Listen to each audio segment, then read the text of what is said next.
Assalamualaikum warahmatullahi wabarakatuh. Perkenalkan, nama saya Farida Fahmi, peserta pelatihan dasar CPNS Kota Tasikmalaya.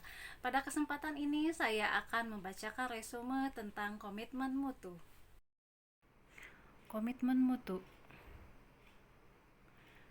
Definisi mutu. Menurut definisi yang dirumuskan Gotch dan Davis, mutu merupakan suatu kondisi dinamis berkaitan dengan produk, jasa, manusia, proses, dan lingkungan yang sesuai atau bahkan melebihi harapan konsumen atau pengguna. Sedangkan komitmen adalah perbuatan atau janji individu ataupun kelompok. Target utama kinerja aparatur yang berbasis komitmen mutu adalah mewujudkan kepuasan masyarakat yang menerima layanan dikaitkan dengan 3 fungsi utama pegawai ASN yang terdapat pada pasal 10, yaitu sebagai berikut. 1. Pelaksana kebijakan publik. 2. Pelayanan publik. 3. Perekat dan pemersatu bangsa. Maka dalam implementasi fungsi tersebut, pegawai ASN harus menunjukkan perilaku yang komitmen terhadap mutu, bukan sekedar menggugurkan kewajiban formal atau menjalankan rutinitas pelayanan. Untuk membantu organisasi dalam melakukan perbaikan secara terus-menerus, terdapat metode yang diperkenalkan oleh Edward, yaitu Plan, Do, Check, dan Act atau PDCA, yaitu plan atau perencanaan.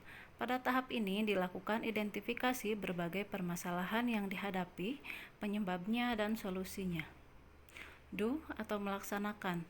Dalam tahap ini, rencana aksi yang sudah disusun harus dijalankan secara konsisten oleh semua orang. Cek atau pemeriksaan. Tahap ini dilakukan pemeriksaan apakah rencana aksi yang sudah dilakukan telah berjalan dengan semestinya. Act yaitu melakukan tindakan atau keputusan yang perlu diambil sebagai tindak lanjut dari tahap cek. Nilai-nilai dasar orientasi mutu dalam memberikan layanan prima sekurang-kurangnya akan mencakup hal-hal berikut. 1. Mengedepankan komitmen terhadap kepuasan customer atau klien. 2. Memberikan layanan yang menyentuh hati untuk menjaga dan memelihara agar customer atau klien tetap setia. 3. Menghasilkan produk atau jasa yang berkualitas tinggi, tanpa cacat, tanpa kesalahan, dan tidak ada pemborosan. 4. Beradaptasi dengan perubahan yang terjadi, baik berkaitan dengan pergeseran tuntutan kebutuhan customer atau klien maupun perkembangan teknologi. 5. Menggunakan pendekatan ilmiah dan inovatif dalam pemecahan masalah dan pengambilan keputusan.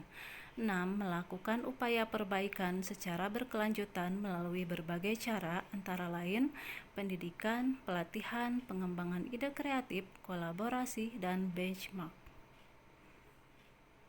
Ada 10 strategi yang mesti dijalankan organisasi agar pelaksanaan manajemen mutu terpadu dapat berjalan baik, yaitu menyusun program kerja jangka panjang yang berbasis mutu, membangun mindset pegawai terhadap budaya mutu, mengembangkan budaya kerja yang berorientasi mutu, bukan sekedar melaksanakan tugas rutin dan sebagai formalitas menggugurkan kewajiban. Meningkatkan mutu proses secara berkelanjutan agar dapat menampilkan kinerja yang lebih baik dari waktu ke waktu. Membangun komitmen pegawai untuk jangka panjang. Membangun kerjasama kolegial antar pegawai yang dilandasi kepercayaan dan kejujuran.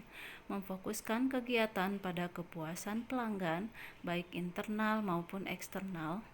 Beradaptasi dengan tuntutan perubahan, menampilkan kinerja tanpa cacat dan tanpa pemborosan sejak memulai setiap pekerjaan.